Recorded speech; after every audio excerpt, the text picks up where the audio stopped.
Students of 8th class, Assalamu alaikum. Hope you are fine at your home. Open your textbook of General Science, class 8th, at page number 175, chapter number 14, friction. Our today's subtopic is causes of friction. Causes of friction. हर एक object की एक rough surface होती है, चाहे वो surface हमें नज़र आए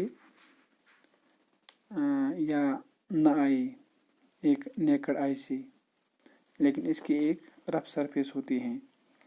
जब हम किसी ऑब्जेक्ट को एक माइक्रोस्कोप के ज़रिए देखते हैं तो वहाँ पे ये पाया जाता है कि हर एक ऑब्जेक्ट की एक रफ एज होती है, यानी कुछ पार्टिकल्स इस सरफेस पे होते ऑब्जेक्ट के होते हैं जो टिनी हिल्स की सूरत में होते हैं और अदर्स के ग्रूव्स के सूरत में होती हैं।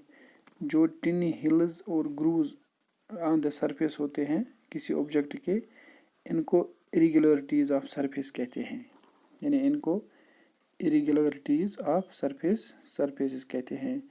जब हम ट्राई करते हैं मूव किसी ऑब्जेक्ट को मूव करते हैं दूसरे ऑब्जेक्ट पे, जो ये इरेगुलरिटीज़ होते हैं इस सरफेस में वो इंटेंगल होते हैं, वो दीज सरफेसेस गेट इंटेंगल्ड या लॉकड हो जाते हैं एक दूसरे के साथ।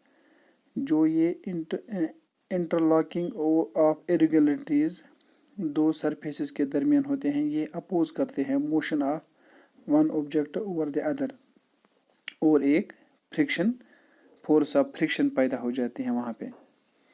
यानी कि जो फ्रिक्शन है ये फ्रिक्शन होती हैं जब इंटरलॉकिंग होती है irregularities in the surface of the two objects जो एक दूसरे के कांटेक्ट में होते हैं। जब हम अटेम्प्ट करते हैं मूव करते हैं एक ऑब्जेक्ट को दूसरे ऑब्जेक्ट पे, तो हम अप्लाई फोर्स करते हैं ये इंटरलॉकिंग ओवरकम करने के लिए, ये कम करने के लिए, इरेगुलरिटीज़ या इंटरलॉकिंग कम करने के लिए उन सरफेसेस में।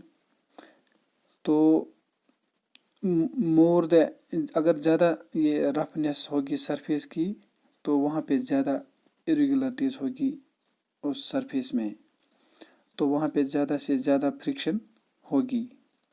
यानी more the roughness of a surface large is the number of irregularities on it surface and hence greater will be the friction, वहाँ पे ज़्यादा फ्रिक्शन होगी।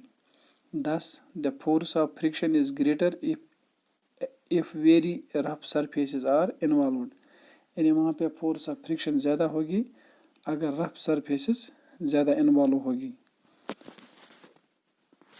इसी तरह अगर हम घर में भी हम ये प्रैक्टिस कर सकते हैं, हम किसी रफ सरफेस को नीचे रख कर ऊपर हम इसको दूसरा ऑब्जेक्ट उस पर मूव करने की कोशिश करेंगे, जहाँ पे हमें नज़र में देखते हैं कि इस ऑब्जेक्ट जो नीचे वाला जिस पे हम स्लाइड करते हैं दूसरा ऑब्जेक्ट, यहाँ पे हमें बम्पस नज़र आ रही हैं, इरेगुलरिटीज नज़र आ रहे हैं, तो हमें बहुत मुश्किल होता है इसको मूव करने में। अगर हम किसी दूसरे ऑब्जेक्ट को लाएंगे जिसके नज़रों में सरफेस बिल्कुल स्मूथ होगी तो वहाँ पे फ्रिक्शन कम होती हैं। या we should know what a spring balance is। जो स्प्रिंग बैलेंस है ये इस्तेमाल की जाती हैं कुछ एक्टिविटीज़ बेस्ड ऑन फ्रिक्शन। जो स्प्रिंग बैलेंस है ये एक डिवाइस होती है जो हम इस्तेमाल करते हैं measuring force acting on an object. Spring balance उसमें कॉइल्ड स्प्रिंग होती हैं जो स्ट्रेच होती हैं, जब एक फोर्स अप्लाई की जाती है वहाँ पे फ्री एंड पे यानी हैविंग इस नुक पे जब अप्लाई फोर्स की जाती है जो extended by which the spring get stretcher, जो स्प्रिंग वहाँ पे स्ट्रेच की जाती है measure of the applied force. जितनी large the stretching of spring, जितना ये लार्ज हो जाएगा ये spring, greater will be the magnitude of force applied, उतना ज़्यादा ये मैग्नीट्यूड होगा जो फोर्स हम अप्लाई करते हैं। जो stretching of spring of magnitude of force ये इंडिकेट करता है बाय ए पॉइंटर। वहाँ पे एक पॉइंटर बीच में लगा हुआ होता है जो अटैच टू द स्प्रिंग, जो मूव करता है ऑन ए ग्रेजुएटेड स्केल। तो इस तरीके से यानी ये इस्तेमाल की जाती हैं force being applied to pull the object on a horizontal surface. तो इन तरीक़ों से हमें ये